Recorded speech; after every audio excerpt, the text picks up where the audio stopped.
Alright folks, I've been awake for about 21 hours, so today's video might be a little short, but I've been feeling a lot better. Definitely ain't getting one to going up the stairs. I can move up and down, my back don't hurt, so this is doing me well, so we should keep doing this. But today's concept is going to be about flow. Okay, so while I'm explaining the concept of flow, while I'm explaining this concept, I want you to tell me how many times I break and can't attack. So, there are many criticisms of collie trait, and that's fine. Each art has their weaknesses, I'm not going to lie. Each art is designed for different things, but one thing I do want to bring up is this concept of flow. People say collie drills aren't realistic, whatnot, because there's this one strike and all these attacks. Well, there's a couple reasons for that, and each art has their own idea about combos, but what makes collie very specific is you'll see like this one defang the snake, which is the limb destruction I keep talking about, and then there will be 3, 4, 5 attacks. And the argument, and it's a pretty valid argument, is that guy's just not going to sit there and keep taking those attacks. And what people don't understand is that's not how we actually think the fight's going to go. But what it does do is keep us from freezing. Okay? So, didn't mean to hit the cardboard, but it keeps us from freezing, right? And it keeps us knowing how to keep moving. Okay, so there isn't this like stutter step, point sparring, like in MMA when they're kind of standing there between hits. Now don't get me wrong, I don't want to get hit by one of those guys, they can hit like hell. But the point is there's all these breaks in the fight. And also, resetting for your other opponents to feed you other attacks keeps you keeps you like a lot of stamina around in the training. And also, having that muscle memory keeps the footwork going for if you want to change it up a bit. So, as you noticed, collie is a little bit different in that I've kept, through this whole admittedly stuttered and not planned conversation, I have not once stopped attacking or doing footwork. So that is flow, and it's very central to collie. Now, a boxer has combos, not gonna lie. They're kind of sizing their guy up, they throw their jab, they throw their cross, and a couple shovel hooks. And I wouldn't want to get hit by a boxer. This guy throws this punch 1,000 times a day. No, I'm not taking that in the face. Bruce Lee even said something to the effect of, I would rather fight the guy who's knows 1,000 different techniques than fight the guy who's done the same technique 1,000 times. If all you have is this punch, and that punch wins you fights, it's going to knock somebody clean. But I want to show the difference between a combo as it relates to other martial arts, a combo as it relates to boxing, and how collie flow works. So, again, boxers are squaring up, boxers are squaring up. Pop, pop, pop. And that's a good combo, I'm not going to lie. When I was in karate, punch comes in, this really hard stance with this high block, punch, punch, ridge hand to the temple, right? But as you notice, now I have to get back in my stance. The drill has stopped. But Kali does kind of a flowing with its weapons are. And I'm teaching my fiance this, right? We've gone over limb destruction in the other ones, in the other videos. That angle 1 comes in towards my head. I'm going to hit, that's my limb destruction. I'm going to do my footwork to control the limb. Notice I still got this hand on this elbow, and 1, 2, 3. Basically, I tell my fiance that after each limb destruction, she should be doing 3 attacks to keep it going. So, most basic of them all in the flows is, again, this punch is coming this side, injure that arm, right? Okay, do my footwork, use my hand to catch the arm, hit the ribs, and this part, 1, 2, 3, is called the flow. Now to make it simple again, right? You know, I can do it like this, because the blade's cutting the arm, right? So cutting the arm, blocking it, hitting the ribs, the arm is controlled. Now this is going to his right shoulder blade, his spine, his left shoulder blade. It's overly simple, but again, flow. Keeping those attacks coming. So, we're stringing attacks while using our footwork. And again, one day when I find a way to do a good camera setup, I'll show you the exact footworks, but you can see that I'm moving. Maybe not so much with the boxes, but you see that I'm moving as I'm striking. I'm moving. And keeping that movement is important because it keeps you moving around your opponent. You're not sitting there taking shots to the head or whatnot. I was in a sparring match with one of my buddies, and for those of you who know what an axe kick is, this is a kick, right? So you bring that kick up above your head, and you crack the heel down on somebody's head. And just by sheer, I wouldn't say I saw it coming, it was just that I was already moving for my next strike, that when he did that axe kick, I was out of the way. And my guru said, if you hadn't moved when you did, you would have died. Now, I don't know if I would have died, but I got in a heel straight between the eyes. I know a buddy of mine, this Abanico strike, right? Up and over. The only reason he didn't lose his eye and got 6 stitches in his face was because he moved right before it hit. So, and yeah, we were probably trained too hard, but there's nothing to say. So, but people's point is, when they criticize Cully, is that's the strike rate. Guy's not going to sit there for this strike, and he's definitely not going to sit there for this, this, and this. Correct. But we're teaching the student, we're teaching a concept, teaching the student to get around behind. Now, and also I'm going a little bit slower, right? What's probably more realistic, right, is that when I hit this limb and I hit these ribs and go get around behind this guy, he originally went like this, so his most natural reaction is to go like this or like this, okay? It's coming back across. So when that's coming towards my head, right, hit that limb, catch that arm, crack those ribs, push that arm away. Now that two's coming up, and I can hit that hand, do my roof block and clear, or say this is going, crack, I hit my ribs now, and now, because he went this way, he's gonna come back this way, right?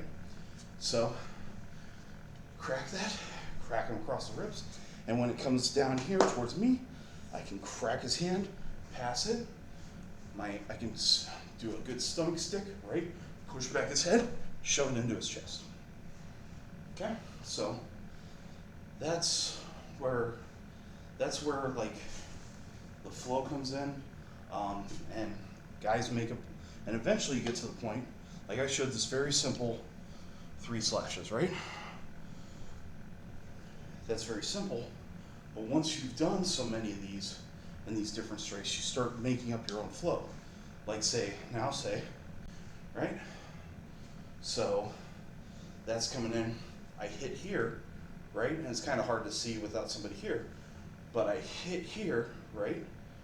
And I'm going to grab this wrist, and now I'm going to roll out.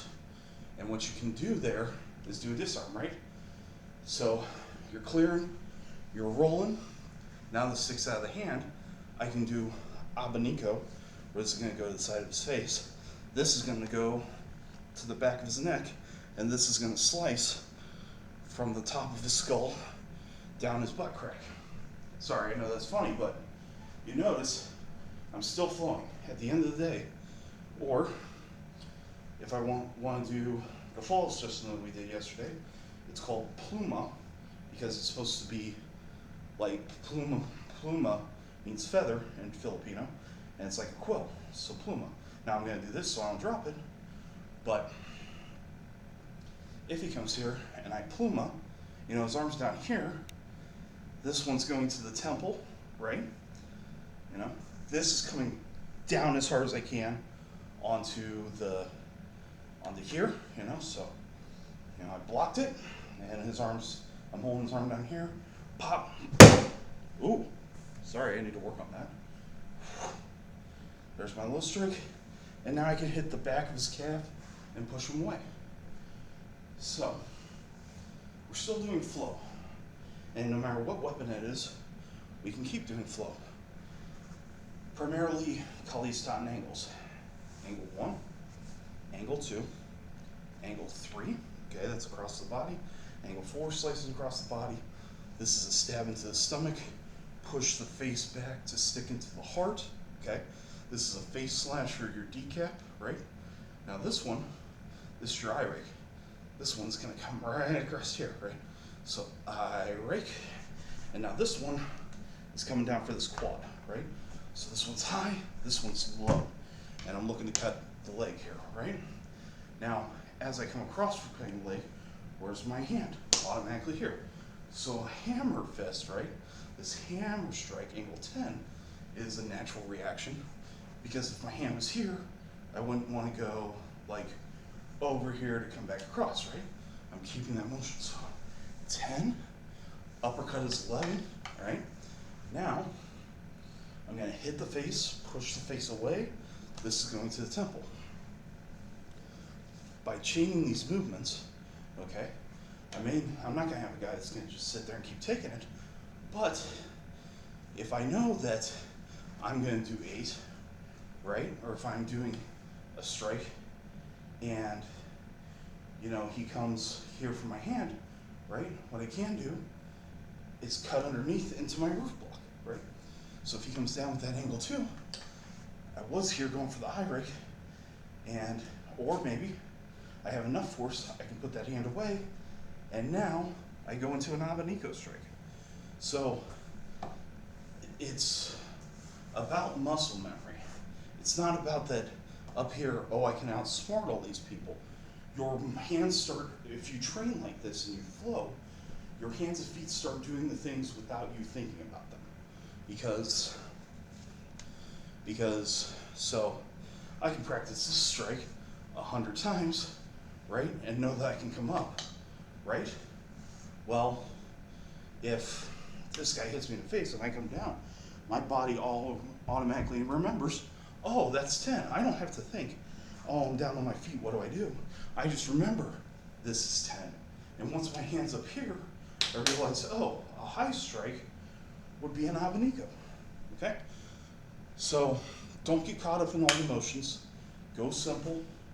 It's gonna flow. The more you practice, the more your body's gonna know it.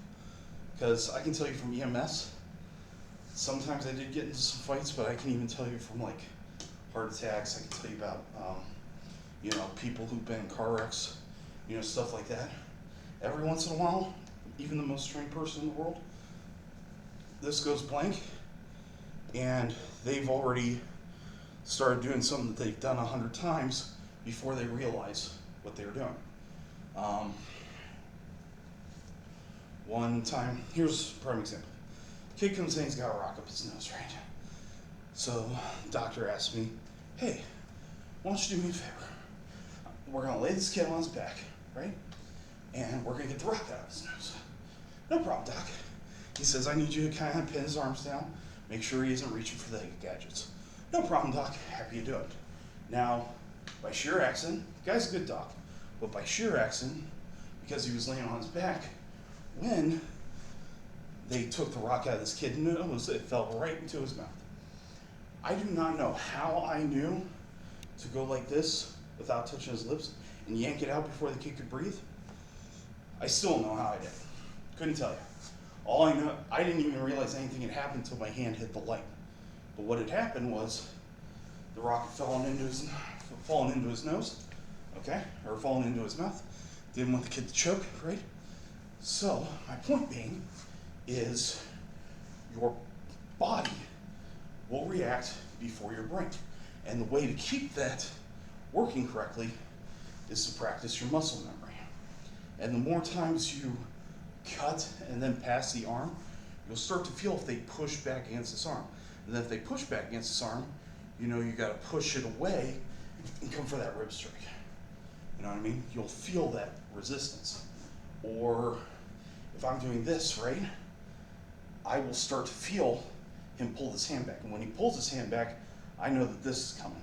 And even if I can't go into my standard roof block, I can comb the hair.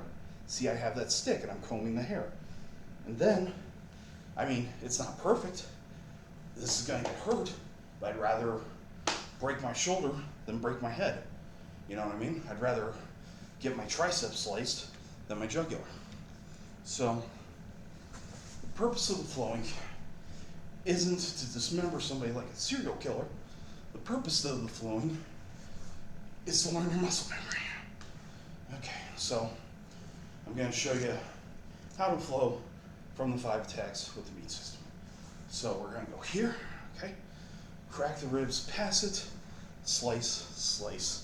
Slice is the simple. Okay? Let's kick it up a notch. So, I hit, right? Okay?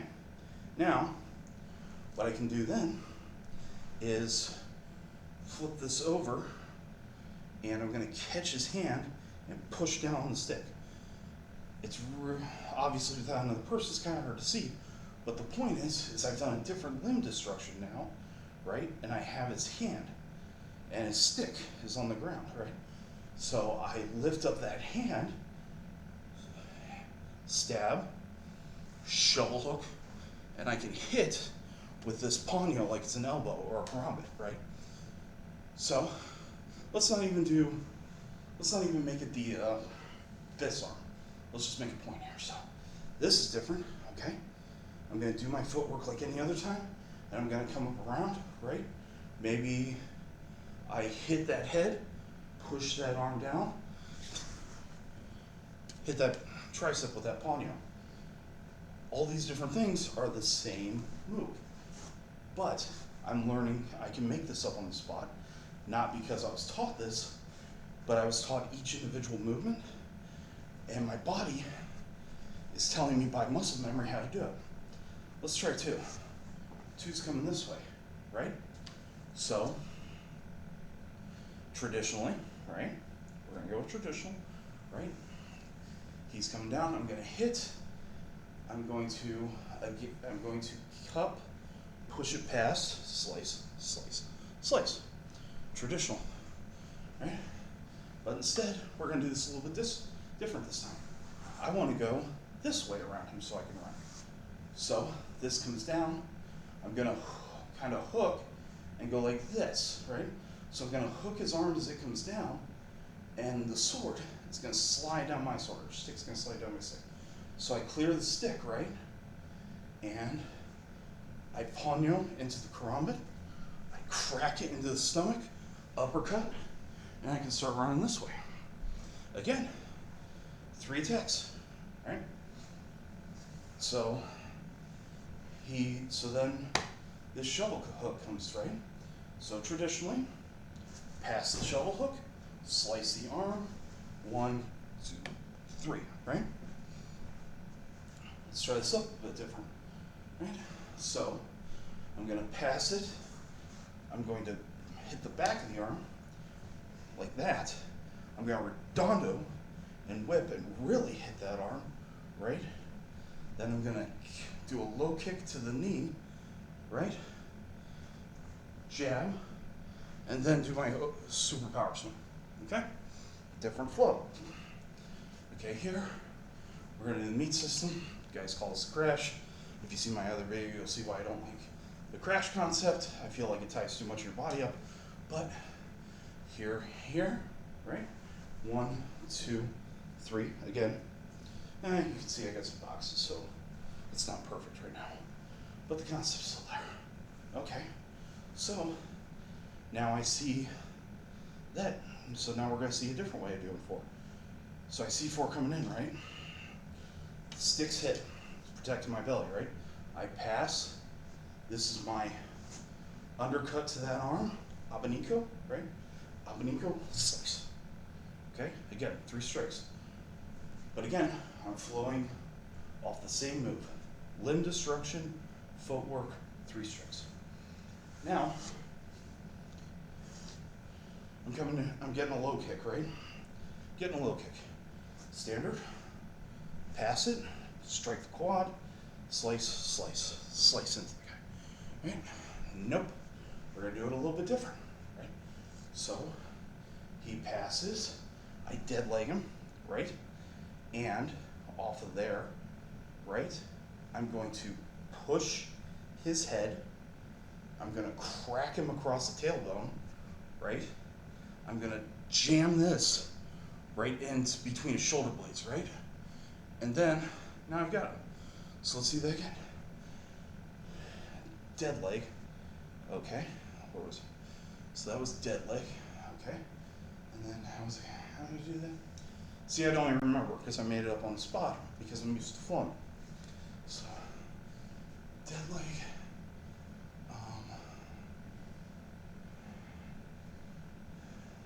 Oh, yeah. Dead leg, my own low kick to that rear knee, because pushing on the back of the knee with the foot, much easier than like a taekwondo kick to the head. Pushing that other knee on his foot, he kind of stumbles. This is my kidney shot. Grab him around the mouth, drag it right into his chest, right here into the breastbone. So, flow, there's a reason for flow. So it never stops. Not because you can do 1,000 things at him in different ways, more because this one will probably miss. And you're gonna get hit with this one. And when you get hit with this one, your brain's gonna be a little loopy. And while you're struggling and figuring, you'll catch that right hand. And then you remember, oh, this is my right lock flow. And I shatter the elbow, right? And then he punches me with the other hand. And as I'm jiggling out, I feel that other hand come again. I slap that hand into the ribs. It's hard to see without another opponent, but it's all about muscle memory, sensitivity, feeling when he's pushing and pulling, and knowing how to keep that there. So if I do this, right, you don't want to be at the end of that. Nobody wants to be at the end of that. I don't want to be at the end of that. But if the other person just puts a hand behind this wrist, I can only go so far, right? So if I'm holding that elbow and he can't back at me, he's forced to punch over. So by punching over, right, it's much easier to block. There's my rib shot and your iron mike uppercut. So I hope this is explaining the concept of flow. The point is, it's not one guy you're going to be able to take on 15 people.